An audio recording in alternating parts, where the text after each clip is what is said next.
So hi people, welcome to our channel, and today we'll have an overview on income tax concepts and investment options.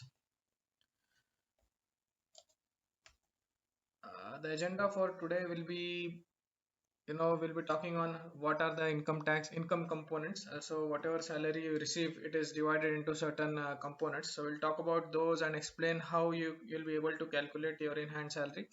And then the most important part, calculating the income tax. We'll talk about the income tax slabs in India, what exemptions you can avail according to the old regime, comparison of old and new regime, and then finally how income tax is calculated.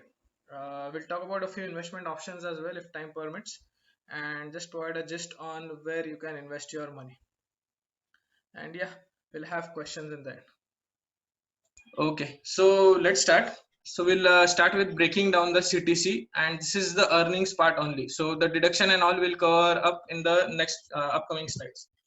So what is CTC? CTC is basically the cost to the company, and again, just to make sure, this is never equal to the amount of take-home salary. So if a company offers you a 10 lakh per annum of salary, it's not that you will take home 10 lakhs divided by 12 per month home. So this is the case. CTC is basically a collection of things or collection of amounts that the company provides you. So basically, it's the cost to the company that they are spending on an individual. So if you can see, the formula is gross salary plus PF plus gratuity for the CTC. So we'll cover each and every aspect.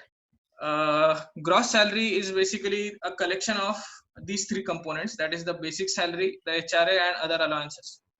So I'll cover basic salary, HR and other allowances in the upcoming slides, but gross salary is basically this thing. So the HRA component in your salary, the basic salary component in your salary, and the other allowance that come in various formats. So for various organization it varies. Some organizations just have a single column saying it as a flexible component or other allowances section, while some companies break down those as well into food allowance, transport allowance, and various other allowances.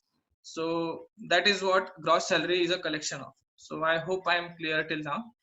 And the second formula, if you see for gross salary, just keep a note. It's just the a simple maths of the CTC formula, if you notice. So CTC is gross salary plus PF plus gratuity. So if you just interchange these and take PF and gratuity to the left side, this is what comes up. So this formula will be used in the tax calculation part. So I would first suggest all of you to have a pen and paper handy, just to make things clear for you people.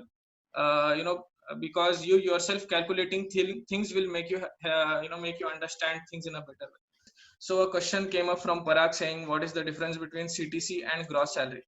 So basically, I'll go back to the first slide again. So if you see, CTC is a superset, we can say.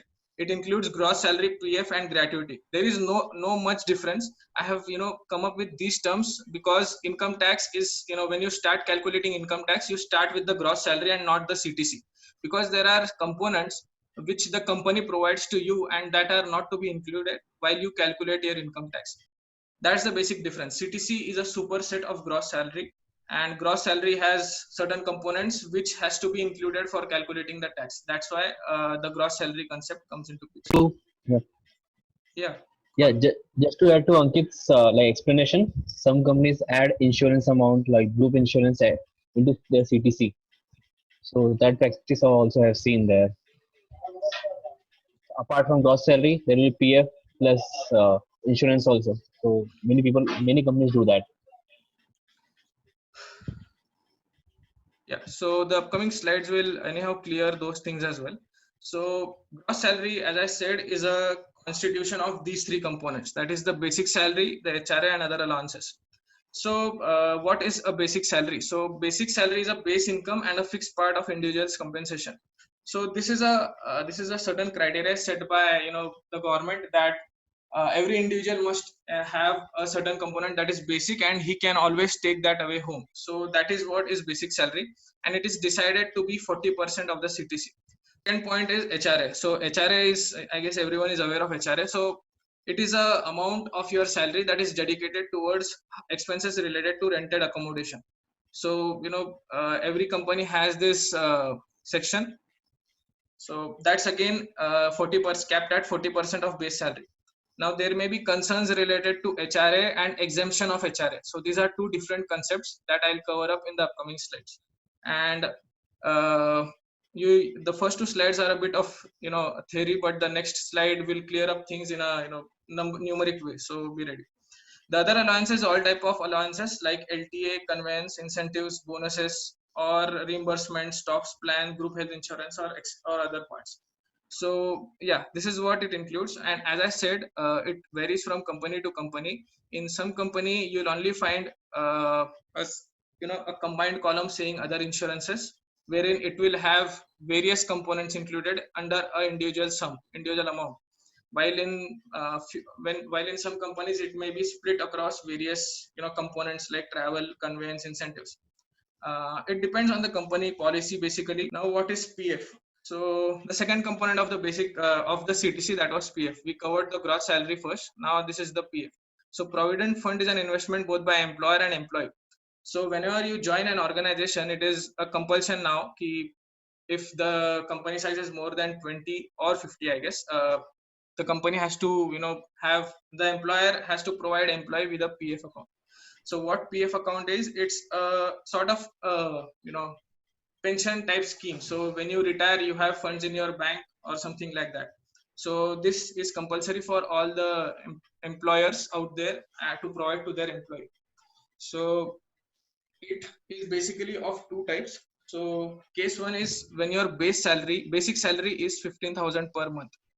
So in case your base salary is 15,000 per month, it is capped flat at 12% of the basic salary. So 12% of your basic salary and 12 will be deducted from your CTC, and the company will also be paying the same. So now that comes now that clears the question of CTC and gross salary.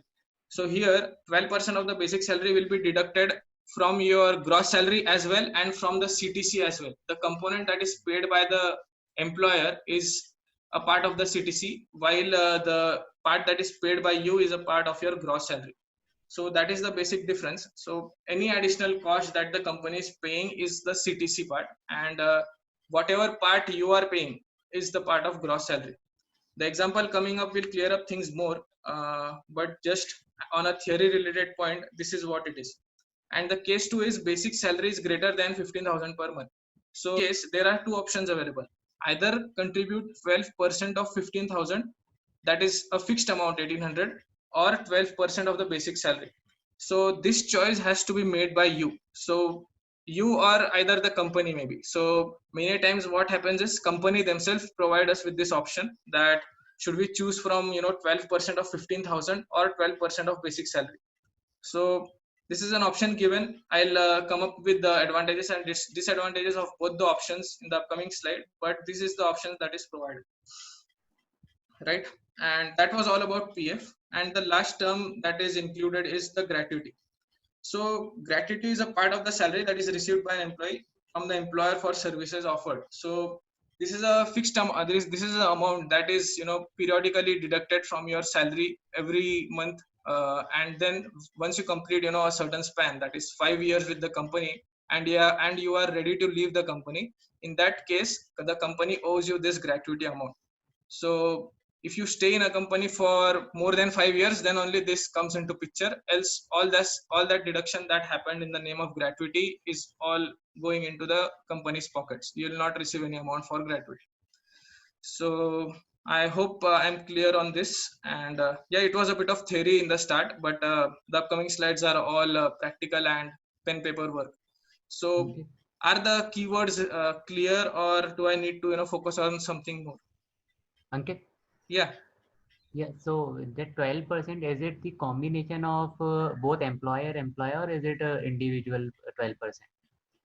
So that's a correct question, a good question, I would say. So the 12% is both 12% from the employee and 12% from the employer. That is correct. So it's from both the sides. Okay. Yeah. Ankit, Abhay here. So the same questions I'm having about gratuity once. So I have seen the LinkedIn post as well about this. If a company gets closed, or I've seen and post that employer getting older, more than 80 years, and he want to close the company. So people were asking that what will be happen about their gratuity. So So legally, They are want if to complete 5 legally if years. the person has completed 5 years in that company, the company owes him that gratuity amount. So that he can legally go to the courts maybe and ask the company to pay him the amount. But you have to make sure that you have completed minimum of 5 years in a certain company. If you even have completed 4 years and 11 months, you'll not be eligible. You have to complete 5 years, then only will you be able to claim this amount from the company. Yeah, Yeah, current so year is this is 4 years 8 months. Yeah. yeah, Oh, 4 years, 8 months, but most of the organization keep make it 5 years. But it is from yes, the 5 years. employee side that they have to work 5 years minimum to get gratuity. But Yes. from the employer side, if employers want to quit the organization and something like that, or uh, employers closes the organization, in that case, what will happen? Yeah, so that's what I'm telling. Legally, the employee should receive the gratuity benefit. But if the employer runs away, then again it's up to us if you have to claim it or not. So there may be requirement of involvement of courts in this. So if a person is willing to do go to the courts and do all this stuff, then he can, because legally the company is binding to provide him this amount of gratuity. Why, This is is that not. clear? This is not what I guess. This is not what Abhay was asking. Hmm. I guess, yeah. The way I understood it is, what happens if the company itself shuts down before 5 years of tenure? So No, no, no. Employer So want to is that complete the what, 5 years. Abhay, was your concern? So even so, if 5 years is not completed, anyhow you'll not get the gratuity. Na? That's the exactly. premium. That's the primary criteria. I don't think the question was like that, because in that case it doesn't make it doesn't make this case at all. If company is closed Yes. down in less than 5 years, then there is no point No question asking of or gratitude. arguing over it. Yes.